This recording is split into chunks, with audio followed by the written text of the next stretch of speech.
अभी अब तक जो हम चीजें सीख चुके हैं ना, उसमें ये देखा है हमने कि डेटाबेस क्या है। ठीक है।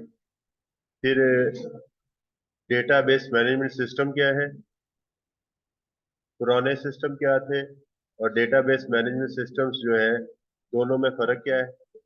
फिर डेटाबेस मैनेजमेंट सिस्टम्स की हमने टाइप्स पढ़ी। ठीक है। कौन कौन सी है, रिलेशनल,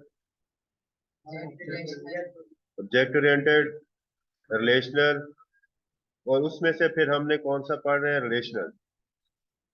रिलेशनल में फिर हमने बताया कि टेबल्स क्या होते हैं, रोज क्या है, कॉलम्स क्या है। ठीक है। एक एंटिटी है, उसका ऑब्जेक्ट क्या है, उसके फीचर्स क्या है, उसके फंक्शंस क्या है, फिर उस एंटिटी को टेबल में कैसे कन्वर्ट करते हैं। ठीक है। फिर पिछले जो लेक्चर नंबर 4 है उसमें मैंने, और 3 में ये बताया कि आपने एमएस एक्सेस के अंदर टेबल किस तरह क्रिएट करने हैं। ठीक है। तो अब आपके सामने आपको टेबल क्रिएट करने आगे, अब टेबल्स के दरमियान में जो रिलेशनशिप क्रिएट करना है वो बताना है आपको। अगर आप अपनी बुक को देखें तो जो डेटा टाइप्स के बाद पेज नंबर, मैंने इसको यहाँ पर भी दिखाया है।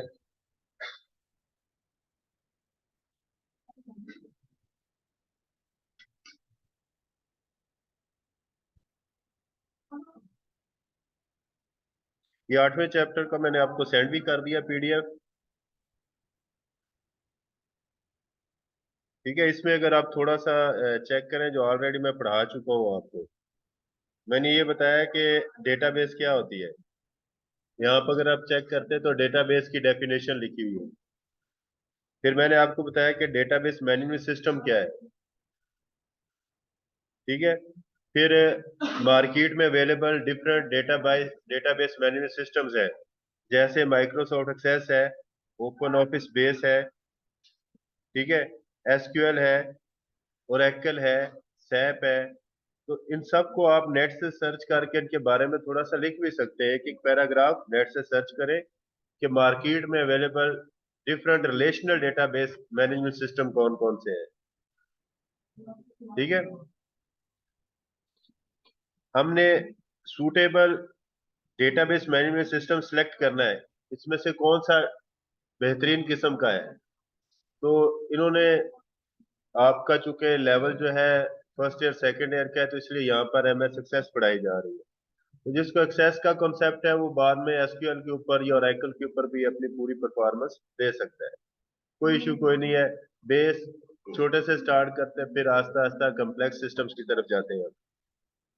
तो एक्सेस की विंडो किस तरह की होती है ये अब आपको पता होना चाहिए कि इसमें रिबन कौन से होते हैं, इसमें टैब्स कौन सी होती हैं, इसमें ग्रुप्स कौन से होते हैं, ग्रुप लॉन्चर क्या होता है, नेविगेशन पैन कौन सी होती है, फील्ड लिस्ट कौन सी होती है। ठीक है।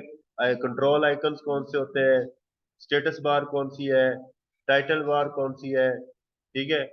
और ये जो कंट्रोल आइकन, यहाँ पर कंट्रोल आइकन, इसमें से कौन कौन से हैं, क्रॉस वाला बटन किस लिए इस्तेमाल होता है, मैक्स रिस्टोर वाला बटन किस मकसद के लिए, मिनिमाइज और मैक्सिमाइज का बटन कैसे है। ठीक है। ये सारी चीजों को आपको पता होना चाहिए। फिर यहाँ पर ये वाली जो नेविगेशन पैन के, ये जो दूसरा टाइटल बार के राइट लेफ्ट साइड पर है, ये quick access launch toolbar है। तो ये इसका क्या काम, मैं ऑलरेडी आप लोगों को पढ़ा चुका हूँ उसमें। ये थोड़ा सा रिवाइज करने का मकसद ये है कि आपको पता हो कि हम 4 लेक्चर्स में कितना पढ़ चुके हैं। ठीक है। फिर उसमें मैंने बताया कि आपने एमएस ऑफिस को इंस्टॉल करना है। एमएस ऑफिस कैसे इंस्टॉल करते हैं, ये चूंकि इसका टॉपिक नहीं है, लेकिन फिर भी आपने प्रैक्टिकली अपने घरों में एमएस ऑफिस की सीडी लानी है, 2013 की, 2022 की, जैसे दिल करता है वो आप ले लें, सबके फीचर सेम है। तो आपने 2020 की या 2022 की जो है ना, एमएस ऑफिस की सीडी बाजार से खरीदें या यूएसबी में ले लें, उसको अपने सिस्टम्स पर इंस्टॉल करें। जब वो इंस्टॉल हो जाएगी तो इंस्टॉलेशन का भी प्रोसेस मैंने आपको बताया है कि आपने सिंपल क्या करना है, उसकी एक्जी फाइल पर क्लिक करना है, और फिर उसके बाद आपने उसमें उसकी विंडोज को पढ़ते रहना है, लेकिन आपने सिर्फ नेक्स्ट करना है, सिर्फ आपने पढ़ना है कि ये क्या कह रहा है, नेक्स्ट क्यों कह रहा है।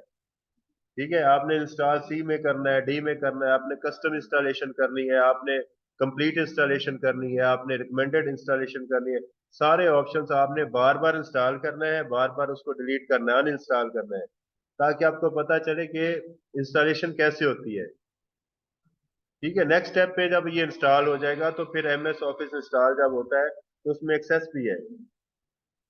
ठीक है, जब एक्सेस आपके सामने आएगी तो आपने क्या करना है, यहाँ पर एक्सेस लिखना है। तो एक्सेस को लॉन्च कैसे करते हैं, ये लॉन्चिंग का तरीका बताया गया है। एम एक्सेस आपके सामने इस तरह जाहिर होगी। इसमें न्यू डेटाबेस क्रिएट करनी है, नई डेटाबेस कैसे क्रिएट करेंगे। ठीक है, उस डेटाबेस को रीनेम कैसे करेंगे, चेंज कैसे करेंगे। ऑलरेडी कोई डेटाबेस पड़ी हुई है तो उसको ओपन कैसे करेंगे, तो एमएस एक्सेस को ओपन करके, ठीक है, एमएस एक्सेस को ओपन किया, फाइल में गए और यहाँ पे ओपन पे क्लिक किया, तो जिस जगह पर आपकी फाइल्स पड़ी हैं डेटाबेस की स्टोर की, वहां से ले लें, या रिसेंटली जो कुछ आपके सामने आ रहा था उसमें से देखें कोई आपकी डेटाबेस है तो आप उसको क्लिक कर सकते हैं। मैं अभी तक स्टूडेंट्स के ऊपर काम कर रहा हूँ, तो मुझे यहाँ पर जब करते हैं तो नीचे इसके टूल टिप आ रही है, तो यहाँ देखिए सी, सी के अंदर यूजर का टेबल है, फिर मुदस्सर खान का, फिर डॉक्यूमेंट्स है, डॉक्यूमेंट्स के अंदर ये फाइल पड़ी हुई है। ठीक है, तो यहाँ पे सारा कुछ पता चल रहा है कि जो आपने फाइल सेव की थी लास्ट वो कहाँ पे है। अगर नहीं पता चलता तो आपने किसी और फोल्डर में डी के अंदर या ई के अंदर सेव किया, तो तब भी आपको पता होना चाहिए कि आपने फाइल कहाँ पर सेव की है।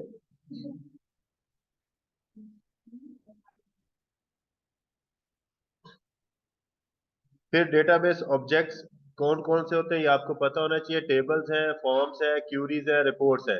अभी हम सिर्फ टेबल्स कर रहे हैं। टेबल क्रिएट कैसे करते हैं, टेबल्स क्रिएट कैसे करते हैं, टेबल्स का आपस में रिलेशन कैसे बनाते हैं। आज का टेप जो लेक्चर है वो क्या है, हमने उनके दरमियान में रिलेशन कैसे क्रिएट करना है। ठीक है, फिर उसके बाद हम फॉर्म्स पर आएंगे, फिर क्यूरीज पर आएंगे, फिर रिपोर्ट्स पर आएंगे। ये चार मेन चीजें हैं जो इसमें आप कर सकते हैं। और जब ये आपका कंप्लीट हो जाएगा फिर मैं आपको एक छोटा सा प्रोजेक्ट दूंगा, सारे बच्चे उसको करेंगे, उसकी यहाँ पर प्रेजेंटेशन होगी, तो उसमें भी आपको जो है सर्टिफिकेट दिया जाएगा कि किस बच्चे ने अच्छा काम किया है। ठीक है, ये आपकी इंकरेजमेंट के लिए है। ये एक छोटा सा प्रोजेक्ट होगा जो आपकी इसी महीने में, लेकिन जो बड़े प्रोजेक्ट की मैं बात कर रहा हूँ वो आपका कब शुरू होगा, आपके पेपर्स के बाद। हाँ, उस पे बड़ा नाम है, यहाँ पर हो सकता है आपको सिर्फ समोसों से मैं टरका दूं। ठीक है, तो लेकिन फिर भी आपने इस पे ऊपर मेहनत करनी है। आपको टेबल्स क्रिएट करने आने चाहिए, फॉर्म्स क्रिएट करने आने चाहिए, आपको क्यूरीज लगानी आनी चाहिए, आपको रिपोर्ट्स करनी। अभी हम सिर्फ टेबल्स के ऊपर काम कर रहे हैं। हमने टेबल कैसे क्रिएट करना है, लास्ट जो 2-3 लेक्चर्स हम बना चुके हैं उसके अंदर मैंने आपको बताया कि डेटाबेस में टेबल कैसे क्रिएट, डेटाबेस कैसे क्रिएट करते हैं, डेटाबेस में फिर टेबल कैसे क्रिएट करते हैं। तो ये पूरा 8.2 वर्किंग विद टेबल्स, ये हम टेबल्स क्रिएट कर रहे हैं। टेबल्स को क्रिएट किया, टेबल को सेव करना, टेबल को चेंज करना, ठीक है, टेबल को डिलीट करना, ये सारा इसके अंदर मौजूद है। हमने एक स्टूडेंट का टेबल क्रिएट करना है तो कैसे क्रिएट करेंगे, क्लिक दी क्रिएट टेबल। ठीक है, यहाँ पर आपने क्या करना है, यहाँ पे क्रिएट पे जाएंगे, यहाँ पे टेबल का ये बना हुआ है टेबल, इस पे क्लिक करेंगे तो टेबल क्रिएट हो जाएगा। लेकिन अब चूंकि वो मैं समझा चुका हूँ दोबारा नहीं समझाऊंगा, सिर्फ रिवाइज करवा रहा हूँ कि आपने इसको कैसे क्रिएट।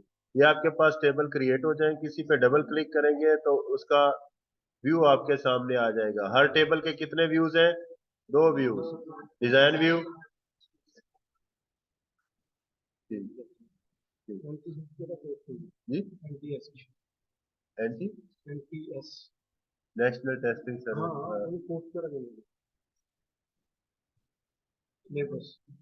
तो सिलेबस के अंदर वो डोगर वाले ने तो दो कर ली। डोगरा वाले ने क्या, वो सामने फिल करो। ठीक है सर, मैं बस।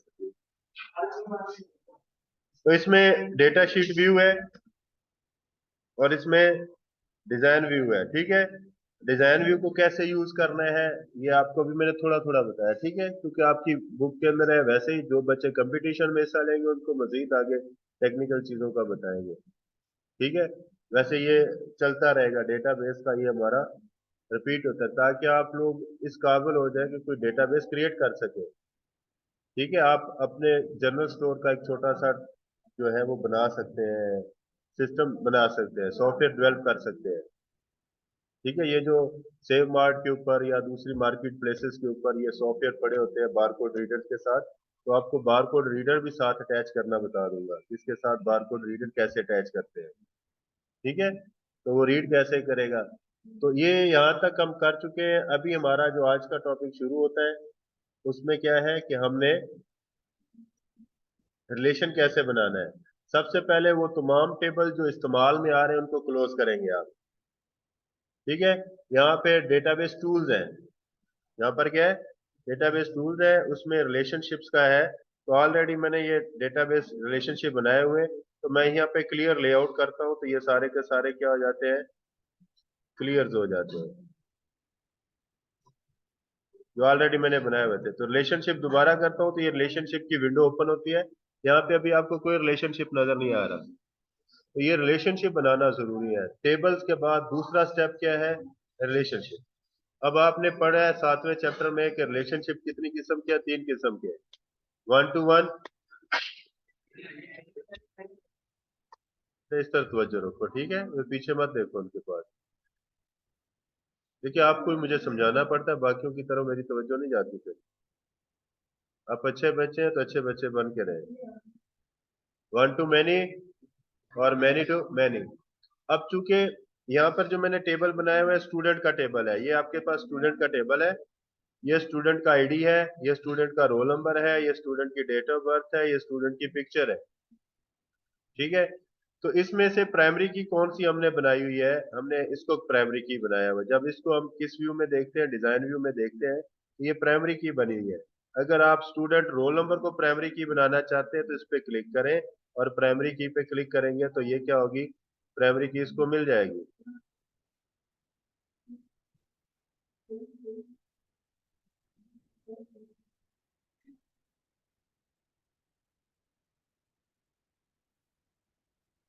अच्छा, इसका जो रिलेशनशिप मैंने बनाया हुआ है, इसलिए अब प्राइमरी की अब चेंज नहीं होगी। तो रिलेशनशिप सारे डिलीट करेंगे तो फिर ये बनाएंगे। ठीक है, तो लास्ट टाइम मैंने आपको बताया था कि इसके आपने प्राइमरी की को कैसे चेंज करना है। ठीक है, एक अगर ऑलरेडी वो प्राइमरी की किसी के साथ रिलेशनशिप में है तो फिर पहले वो रिलेशनशिप खत्म करेंगे, फिर उसके बाद ये चीजें आएंगी।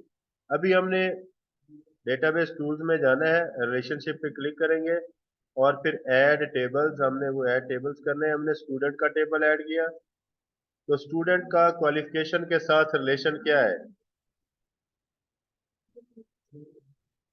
अभी हम डिलीट कर देते हैं ना।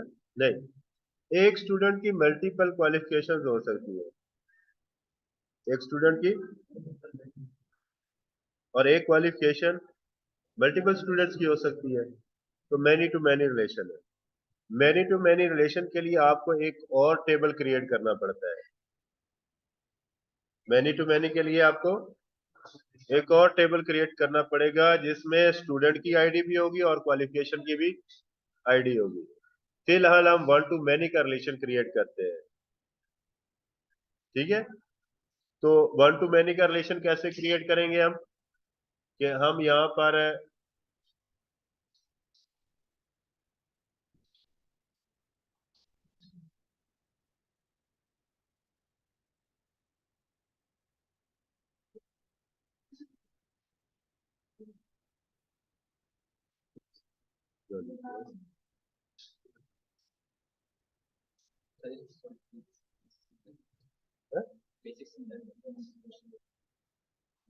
बैग चलने।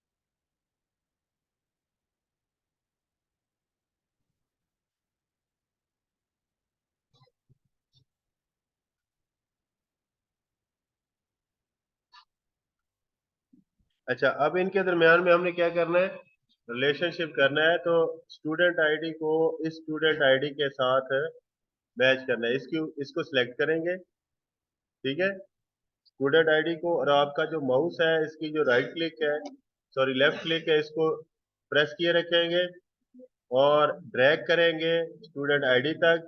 यहाँ पर इसको क्या करेंगे, ड्रॉप करेंगे। ड्रैग करने के बाद ड्रॉप किया तो आपके सामने ये एक रिलेशनशिप डायलॉग बॉक्स ओपन हो गया है। इसमें ये स्टूडेंट का टेबल है और ये क्वालिफिकेशन का टेबल है। तो स्टूडेंट की कौन सी फील्ड है, स्टूडेंट आईडी, और क्वालिफिकेशन की कौन सी फील्ड है। तो फील्ड्स के नाम चेंज भी हो सकते हैं, कोई मसला नहीं है, मैंने वैसे सेम रखे हैं ताकि आपको परेशानी ना हो। तो क्वालिफिकेशन में आ सकता है एसआईडी, आ सकता है, तो एसआईडी में उसकी आईडी एंटर करेंगे। तो इसके बाद enforce referential integrity cascade update related field, इससे मुराद ये है कि देखिए, एक जो टेबल है स्टूडेंट का टेबल, उसमें एक रिकॉर्ड है, उसमें किसी एक स्टूडेंट का रोल नंबर 1 है या उसका आईडी 1 है, उसकी मल्टीपल क्वालिफिकेशन हो सकती हैं। कैसे, उसकी 9th क्लास का रिजल्ट भी उसमें होता है, 10th क्लास का भी, फर्स्ट ईयर का भी, सेकंड ईयर का भी। अगर उसने बीएस में एडमिशन लेना तो ये चारों उसको एंटर करने पड़ेंगे, ठीक है। तो जब उस स्टूडेंट को डिलीट करेंगे तो क्या दूसरे टेबल में डेटा पड़ा रहे या वो भी डिलीट हो जाए, डिलीट हो जाए ना। तो इसलिए आपने कहा है कि अपडेट रिलेटेड फील्ड्स, तो रिलेटेड फील्ड्स को भी क्या करें, अपडेट करें। अगर यहाँ पे स्टूडेंट की आईडी 7 कर दी गई है तो दूसरी तरफ भी 7 कर दे, अगर यहाँ पर 8 की है तो दूसरी तरफ भी 8 कर दे, ठीक है। तो कैस्केड डिलीटेड रोज, अगर एक रिकॉर्ड को डिलीट करें तो दूसरे रिकॉर्ड भी वहां पर डिलीट हो जाए। अब ये वन टू मैनी का रिलेशन है, ये मैंने क्रिएट किया। तो अब क्लियर हो गया होगा कि यहाँ पे मैनी कैसे आता है। किसने पूछा था, उस्मान ने। ये मैनी का रिलेशन आ गया। तो ये वन टू मैनी का रिलेशन किसके दरमियान में, स्टूडेंट का क्वालिफिकेशंस के साथ। अभी हमने वन टू वन रिलेशन इसमें एग्जिस्ट नहीं करता, वजह बना सकते हैं, एग्जिस्ट नहीं करता। देखिए, वन टू वन का मतलब है एक स्टूडेंट का सिर्फ एक ही रिकॉर्ड होगा दूसरे टेबल में। अगर वन टू वन का रिलेशन होगा तो दोनों टेबल्स को मर्ज करेंगे। वजह, दो टेबल्स क्यों बनाए आप, एक ही टेबल में अगर एक स्टूडेंट का एक ही शनाख्ती कार्ड है, शनाख्ती कार्ड नंबर एक ही है, तो फिर हम अलहदा से टेबल क्यों बनाए। हाँ, अगर उसके मल्टीपल रिकॉर्ड्स हैं तो फिर अलहदा से टेबल बनाएंगे, और इसकी जो प्राइमरी की होगी वो दूसरे में फॉरेन की के तौर पर इस्तेमाल हो रही होगी। अब ये कैसे होगा, देखिए, अब क्वालिफिकेशन में जाके चेक करते हैं। जो मैट्रिक है 1100 मार्क्स है, 850 उसने गेन किया, तो स्टूडेंट का आईडी क्या है, 1। उसने एफएससी की 1100 मार्क्स है, 950 उसकी ऑब्टेन मार्क्स है, फेडरल बोर्ड से उसने सनद हासिल की है, डिग्री हासिल की है, और स्टूडेंट का आईडी क्या है। तो एक स्टूडेंट के मल्टीपल रिकॉर्ड्स पड़े हुए हैं यहाँ पर, ठीक है। तो ये वन टू मैनी का रिलेशन है। इसी तरह एक स्टूडेंट का अगर सिर्फ एक ही रिकॉर्ड हो कॉन्टेक्ट का, यानी कि उसका मोबाइल नंबर ले, उसका मोबाइल नंबर ले। सर वो लड़का कौन सा,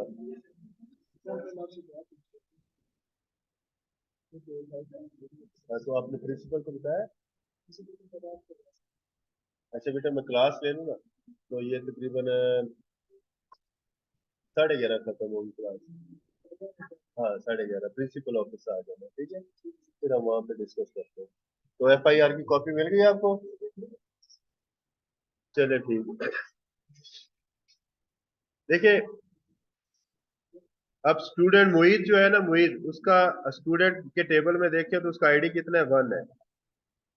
कॉन्टेक्ट्स में अगर आप आते हैं तो मोहित का व्हाट्सएप नंबर क्या है, ये वाला। लैंडलाइन नंबर क्या है, ये, ठीक है। उसके बाद स्टूडेंट आईडी क्या है, 1 है। उसका ईमेल एड्रेस क्या है। अब चूंकि उसकी टाइप हो सकता है मैंने टेक्स्ट ना बनाई हो, तो ये इसके मल्टीपल कॉन्टेक्ट्स हो सकते हैं। सोशल मीडिया अकाउंट भी ले सकते हैं, तो वो एक टेबल में तो नहीं ना आएंगे। एक टेबल में कितनी फील्ड्स ऐड करेंगे? फर्ज करें ये लाख है, तो एक टेबल में लाख फील्ड्स तो नहीं ना ऐड करते। रिकॉर्ड लाख रिकॉर्ड ऐड कर सकते हैं। तो इसको डेटाबेस के थ्रू लेके आना, क्यूरीज के थ्रू वापस लेके आना, ये आसान होगा। अभी आपको सिर्फ इतना पता हो कि जब मल्टीपल रिकॉर्ड्स हो तो वन टू मैनी का रिलेशन होगा। ठीक है, तो एक अलहदा से टेबल बनाएंगे। कल कल वाले लेक्चर में मैं आपको बताऊंगा, अगर मैनी टू मैनी रिलेशन होगा तो फिर हम दो टेबल्स के दरमियान में एक तीसरा टेबल बनाएंगे। ठीक है, उनके दरमियान में क्या होगा? यहाँ पर मैनी टू मैनी का रिलेशनशिप एग्जिस्ट नहीं करता। मैनी टू मैनी का, वन टू मैनी का तो बना दिया आपको। वन टू वन का बनाने की जरूरत नहीं है, उसको पहले वाले टेबल में ऐड कर लें। देखिए, अगर आप शनाख्ती कार्ड नंबर है तो उसी टेबल में ही ऐड कर लें। उसका एक ही रिकॉर्ड है ना, मल्टीपल रिकॉर्ड तो नहीं है। यहाँ तक क्लियर हो गया? अच्छा, रिलेशनशिप बनाने आ गए। अब मैं एक और टेबल ऐड करता हूँ यहाँ पर।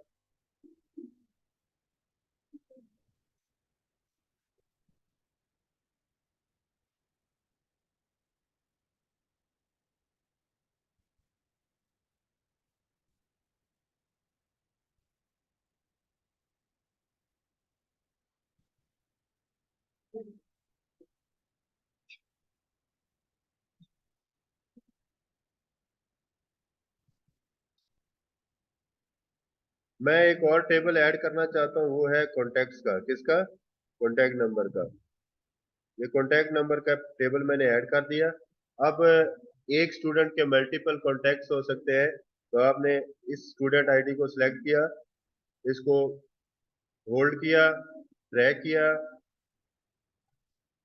और स्टूडेंट आईडी पे इसको क्लिक कर दिया। तो स्टूडेंट का इसके साथ, और ये क्रिएट करेंगे, इसको भी आपने साथ लाजमी करना है। ये वन टू मैनी का रिलेशन क्रिएट हो जाएगा। और ये वाला, ठीक है, तो इसको बेशक इसके करीब करीब रखे, इस यहाँ पर, और इसको।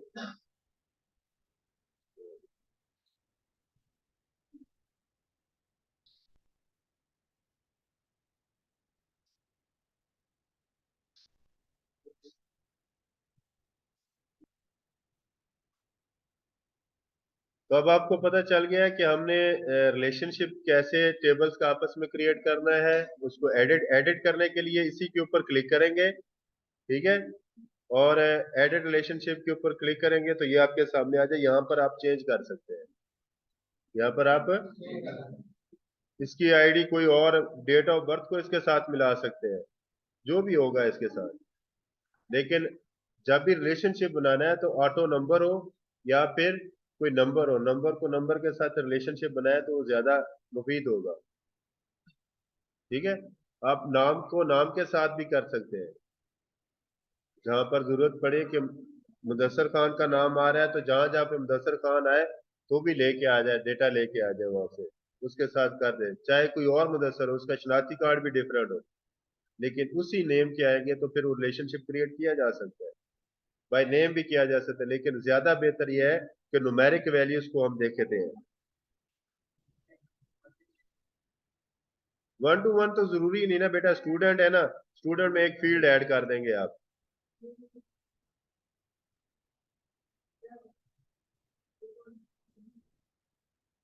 मिसाल के तौर पर आप स्टूडेंट का लाइब्रेरी कार्ड नंबर ऐड करना चाहते हैं, तो उसके मल्टीपल कार्ड तो नहीं ना बनेंगे। तो बस उसी के अंदर ऐड हो गया, मुझे जरूरत ही नहीं कि मल्टीपल हो, तो फिर हम एक और टेबल क्रिएट करेंगे। ठीक है, लाइब्रेरी कार्ड नंबर है, लाइब्रेरी कार्ड ईयर, यहाँ पर किस कार्ड को इशू हुआ, इशू डेट, यहाँ पे डेट कर देते हैं। एक्सपायरी डेट यहाँ पर लिख दें।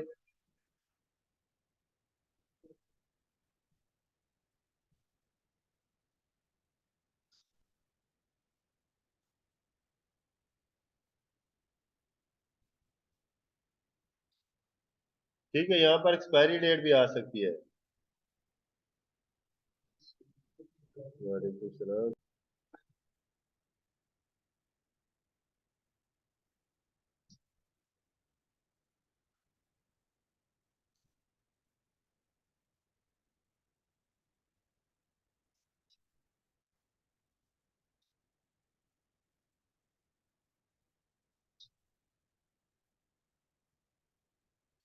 तो बेटा ये भी ऑर्डर आया है कि कोई एक्स्ट्रा लाइट, फैन, कोई बिजली का स्विच अगर ऑन हो, वो इस्तेमाल में नहीं आ रहा, तो उसको ऑफ करके निकले। ठीक है,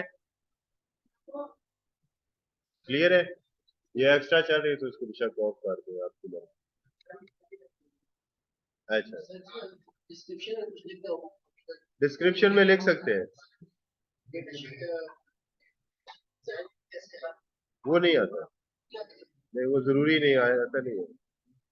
डिजाइन व्यू में, डेटा शीट व्यू में नहीं आता, जरूरी नहीं हो।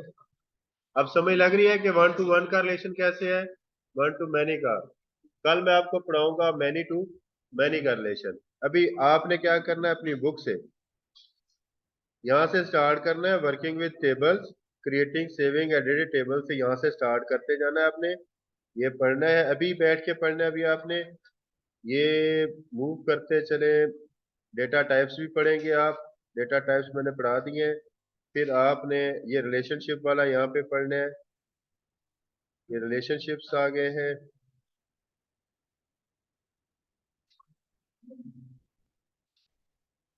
इसको यहाँ तक आपने पढ़ना है, एडिटिंग तक, यहाँ तक ये भी पढ़े। फिर उसके बाद रेफरेंशियल टेबिलिटी आपको समझाऊंगा ये क्या चीज है, ये इसको कैसे इंप्लीमेंट करना है। ठीक है।